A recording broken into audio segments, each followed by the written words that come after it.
कुछ लोग ऐसी अजीबोगरीब शर्त रख देते हैं एक दूसरे के साथ, जो कि पूरी करना जिनको नामुमकिन होता है। दोस्तों, शर्तों के बीच में फंसी हुई जिंदगियां भी एक तरह से उनको तबाह जिंदगी माना जाएगा, जो जिंदगियां शर्तों के ऊपर जीती हैं। जिस जिंदगी के अंदर रिश्तों का कोई विश्वास नहीं होता, सिर्फ और सिर्फ शर्तों के ऊपर पति पत्नी का रिश्ता निभाया जाता है, और भी परिवार के जो रिश्ते होते हैं शर्तों के ऊपर चलते हैं, वह रिश्ते नहीं होते। रिश्ते तो दिल से जुड़े होते हैं। रिश्तों का नाम होता है दिल से जुड़ने का नाम। लेकिन दोस्तों, आज की घटना में कुछ ऐसा होता है, शर्तों पर जिंदगी कट रही थी पति पत्नी की, और फिर एक बहुत बड़ा कबाड़ा होता है, एक हत्याकांड होता है। खूबसूरत महिला ने रखी अजीब शर्त कि एक ही बेड पर वह पति के साथ और अपने प्रेमी के साथ रहेगी, और उसके बाद जो होता है दोस्तों सुनने लायक है। आप भी दांतों तले उंगलियां दबाकर रह जाओगे। नमस्कार, मैं हूं सुदेश कुमार और ब्रेन डिमांड चैनल में आपका स्वागत है। यह घटना उत्तर प्रदेश के गाजियाबाद के बलरामपुर इलाके की है, जहां पर कुछ बच्चे सुबह सुबह स्कूल जा रहे हैं। स्कूल जाते वक्त रास्ते में एक खंडर पड़ता है। उस खंडर के अंदर बच्चे झांकने लगते हैं, देखने लगते हैं, तो वहां पर एक लाश पड़ी हुई थी। लाश को देखकर बच्चे शोर मचाते हैं, गांव वाले इकट्ठा होते हैं। गांव वाले भी लाश को देखते हैं तो पुलिस को फ़ोन कर देते हैं। पुलिस वहां पर पहुंचती है और जाकर लाश को अपने कब्जे में लेती है, और फिर पूछताछ में जुट जाती है कि क्या आप लोग इसे जानते हो। लेकिन कोई भी उस लाश को नहीं जानता था, तो पुलिस उसका फ़ोटो वगैरह खींच करके व्हाट्सएप वगैरह पर डाल देती है, लाश को मोर्चरी में रखवा देती है। दूसरे दिन ही एक लड़का आता है और वह कहता है कि मैं इसको जानता हूँ साहब, इसका नाम है शिवम, और यह मेहनत मजदूरी किया करता है, और यह जालौन का रहने वाला है। तो यह बात अब पुलिस को पता चल चुकी थी। पुलिस अब उस लड़के के माँ बाप के पास पहुंचती है। वहां पर जाकर देखती है माँ बाप घर के अंदर हैं। माँ बाप से पुलिस पूछताछ करती है कि आपका बेटा शिवम कहाँ है। तो माँ बाप कहते हैं कि अपनी पत्नी के साथ कमाने खाने गया है साहब। लेकिन पुलिस कहती है कि आपका बेटा अब इस दुनिया में नहीं है, उसकी लाश मिली है। उसकी पत्नी कहाँ है? माँ बाप कहते हैं पत्नी वहीं पर होगी जहाँ पर वह रहता था, किराए के मकान में। पुलिस उस मकान में जाती है, लेकिन वहाँ से पत्नी गायब थी। पुलिस को पत्नी के ऊपर शक हो जाता है कि भाई आखिर ये क्या मामला है। पत्नी का नाम प्रियंका था। अब पुलिस यहाँ पर छानबीन कर ही रही थी, तभी दोस्तों सीसीटीवी कैमरे और पत्नी का सीडीआर लोकेशन, कॉल डिटेल्स वगैरह पुलिस चेक करती है। तो पुलिस को कुछ ऐसे तथ्य मिलते हैं कि पत्नी के ऊपर पूरा शक यकीन में बदल जाता है, और उस पत्नी की लोकेशन को ट्रेस करके उसको गिरफ्तार कर लिया जाता है। उसको गिरफ्तार करने के बाद अच्छी तरह से उसकी खातिरदारी की जाती है, क्योंकि वह पुलिस से भाग रही थी। और उसके बाद उससे पूछताछ की जाती है, तो यहाँ पर राज खुलता है। वह पत्नी सारा राज यहाँ पर पुलिस के सामने उगल देती है।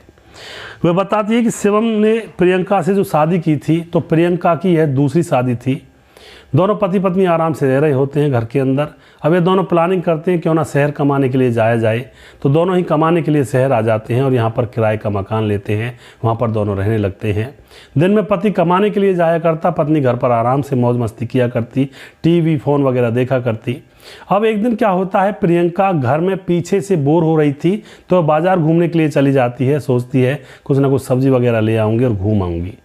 बाजार में उसकी मुलाकात एक गर्जन नाम के व्यक्ति से होती है, जो कि देखने में बहुत ही हैंडसम था, और वह उससे बात करने लगती है। तो गर्जन भी उससे बात करने लगता है, वहीं पर पड़ोस का रहने वाला था। दोनों के बीच में अब प्यार हो जाता है, और अब तो दोनों रोज़ रोज़ मिलने लगते हैं। जब प्रियंका का पति शिवम घर पर नहीं रहता, तो वह गर्जन को अपने घर पर बुलाने लगी।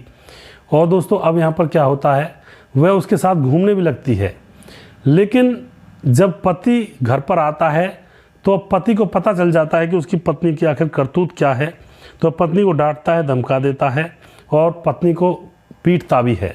पत्नी रूठ करके मायके चली जाती है। अब यहाँ पर पति शिवम अभी मायके में कुछ कह नहीं रहा था, तो अब अपनी पत्नी को लेने के लिए तुरंत ही पहुँच जाता है। तो उसकी पत्नी उसके सामने एक शर्त रख देती है कि मैं अगर तुम्हारे साथ चलूँगी तो मेरे साथ मेरा प्रेमी भी चलेगा, और वही उस घर में भी रहेगा, और मकान अब दूसरी जगह पर किराए पर लेंगे अब की बार। दोस्तों, पति करता भी क्या, अब वह सोच लेता है कि चलो कोई नहीं।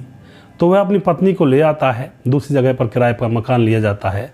अब उस घर के अंदर पत्नी का प्रेमी भी रहता, पत्नी का पति भी रहता, दोनों रहते, और रात को वह पत्नी दोनों के साथ ही सोया करती थी। अब एक रात क्या होता है, पत्नी दूसरे कमरे में जाने की जिद करती है कि मैं प्रेमी के साथ जा रही हूँ, तुम सो आराम से।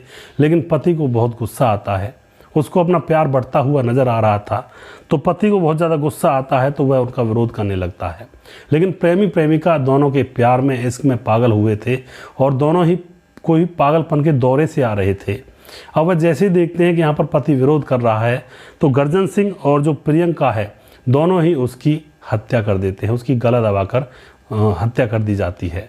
मारने के बाद उसकी लाश को जैसे तैसे वे घसीट कर खींच कर खंडर में डाल आते हैं और सोचते हैं कि अब किसी को कुछ भी पता नहीं चलेगा, और दोनों ही उस घर में से फरार हो जाते हैं। लेकिन दोस्तों, कानून के हाथ बहुत लंबे होते हैं। उनको पकड़ लिया जाता है, उनके खिलाफ विभिन्न धारा मुकदमा दर्ज किया जाता है और उनको जेल में डाल दिया जाता है। वह पत्नी जो दो जगह मज़ा लेना चाहती थी, अब वह आराम से जेल में मज़ा लेगी सर्दी गर्मी का। तो ऐसे लोग जो दरिंदे होते हैं दोस्तों, ये लोग मतलब ये इंसान की कैटेगरी में नहीं आते। ऐसे लोग, इनको हम राक्षस, वैसी, दरिंदे, इस टाइप के लोग कह सकते हैं। ऐसे भी कोई इंसान होते हैं भाई, मैं भी रहूँगी और मेरा प्रेमी भी रहेगा, पति भी रहेगा, आराम से ज़िंदगी जिएंगे। क्या ये इंसान है? ये वो जानवर हैं जो जंगल के अंदर खुले घूमते हैं। बस वही इंसान बनकर इस जन्म में जन्म लेते हैं। जिनको आदत पड़ी होती है कहीं भी मुंह मारने की, वो लोग ये होते हैं। और दरिंदे और वैसी कभी भी किसी का कत्ल करने में, जान लेने में ये नहीं झिझकते हैं। तो ऐसे लोगों को हम इंसान ना कह करके भेड़िया कहें, इंसान की खाल में छुपा हुआ, तो बेहतर होता है। तो दोस्तों, यहाँ पर ऐसे लोगों के साथ ऐसा ही होना चाहिए। जेल में चले गए, लेकिन उस जो निर्दोष था उस पति की जान यहाँ पर फ्री में चली गई। आप जो भी कुछ कहना चाहते हैं इस घटना के बारे में अपनी राय कमेंट बॉक्स में लिख सकते हैं। अगला प्रोग्राम मैं जल्दी फिर से लेकर आऊँगा। तब तक देखते रहिए आप ब्रेन डिमांड चैनल। जय हिंद, जय भारत।